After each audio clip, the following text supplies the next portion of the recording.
মধ্যপ্রাচ্যে যুদ্ধের দামামা, বারুদের গন্ধ ছড়িয়ে পড়েছে আকাশে বাতাসে। ইরান ইসরায়েল মুখোমুখি লড়াইয়ে এবার মিসাইল তুলল তুরস্ক।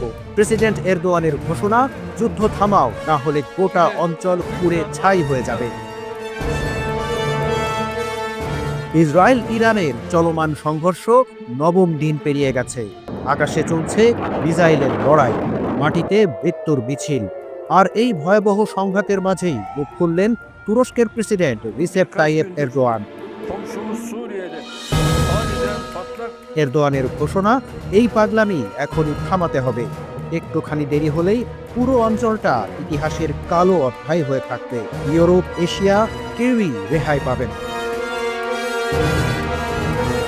ইস্তানবুলে ইসলামিক সহযোগিতা সংস্থা ফোরামে দাঁড়িয়ে এরদোয়ান শুধু যুদ্ধবিরোধিতাই করলেন না, জানালেন তুরস্কের নতুন প্রস্তুতির কথা।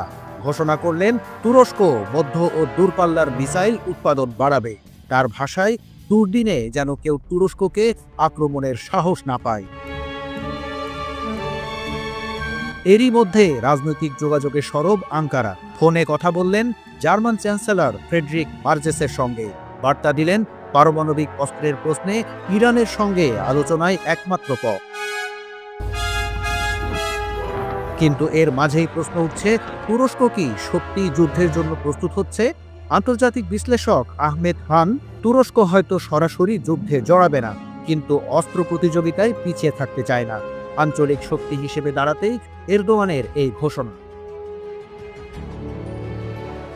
ইতিমধ্যে ইসরায়েলের পররাষ্ট্রমন্ত্রী গিডিও সাআর এরদোয়ানের মন্তব্যের কড়া প্রতিক্রিয়া জানিয়েছেন।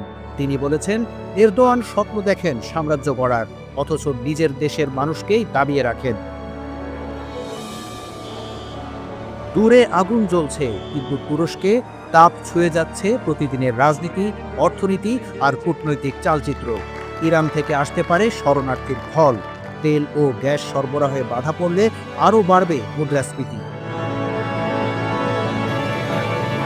এই যুদ্ধ কি শুধুই ইরান ইসরায়েলের, নাকি ছড়িয়ে পড়ছে নতুন এক ভূরাজনৈতিক দাবার ছকে? প্রশ্ন উঠছে, এই উত্তপ্ত বেল্টে কে কার পাশে থাকবে, আর কে ঢালবে আগুনে ঘি?